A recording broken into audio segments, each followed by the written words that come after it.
Então, como eu estava falando do Bolsa Família, então a gente vai estar correndo atrás para ver esse benefício para essa pessoa.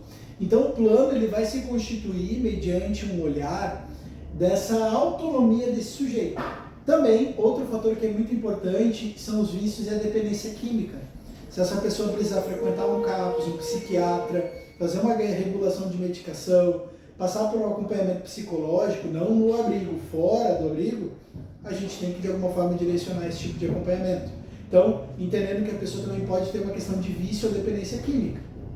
Vício também pode se enquadrar, vício em jogos, por exemplo. Então, assim, a gente tem uma construção de um plano que ele se vincula a essa pessoa, que ele busca atender a essas necessidades e proporcionar autonomia. Por isso que o PI ele é tão importante, ele é tão necessário e ele é individual. Cada técnico vai sentar com o seu acolhido, vai realizar essa conversa e vai renovando esse plano à medida com que for tendo necessidade. Então, vai se construindo aí uma lógica de um acompanhamento, de um direcionamento e ao mesmo tempo da vontade do sujeito em aderir. Ele tem todo o direito dele de não aderir e desejar sair do abrigo. Mas para permanecer no abrigo, precisa seguir um plano. Tem que estar seguindo um plano. Tá bom? Mais uma vez, muito obrigado. Desejo um bom estudo aí para vocês. Bom dia, boa tarde, boa noite, independente do horário que você esteja assistindo agora a nossa aula. Eu estou trazendo para a aula de hoje duas temáticas, tá? Regras do acolhimento e convivência e juntando aí com o PI, o Plano de Acompanhamento Individual. Então, para hoje, a gente vai trabalhar justamente esses dois conceitos. Vamos começar, então, pelas regras, tá? As regras, elas são necessárias justamente para o fim da convivência e da institucionalização. São elas que norteiam, são elas que direcionam o acompanhamento dentro do abrigo. Então elas são necessárias para uma boa convivência e para que o coletivo possa ter uma concisão. Como a gente já conversou, o coletivo sempre é mais importante do que o individual. No acolhimento a gente sempre trabalha com essa lógica. A gente sempre vai prezar o bem do coletivo. Claro, as vontades individuais são importantes, mas dentro do coletivo as regras elas tendem a estabelecer uma norma e um padrão. E dentro desse padrão nós temos horários que devem ser respeitados. E aí nós temos o quê? O horário da higiene, o horário da medicação, o horário da alimentação.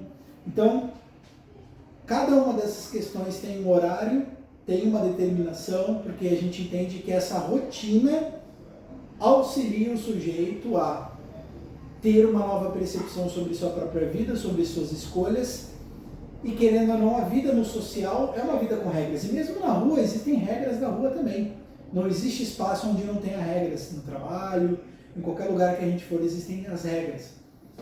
E também, para de alguma forma delimitar dentro desse coletivo fatores como, por exemplo, a violência. Onde, por exemplo, se eu agredir um outro acolhido, se eu ameaçar, se eu fizer alguma troca no sentido financeiro ou de produtos, eu estou infringindo uma norma do abrigo, porque a gente entende que para o bem da convivência não deve ser feito, para que não gere conflito, para que não gere desligamento, né? E então a gente sempre trabalha em cima desse contexto. Também relacionado ao uso de substâncias, da pessoa não fazer o uso de substância dentro do acolhimento, dela ter uma organização em relação a tomar a medicação. Imagina uma pessoa que não toma sua medicação ali e daqui a pouco ela se desregula aqui dentro do acolhimento. Então é bem delicado e bem grave.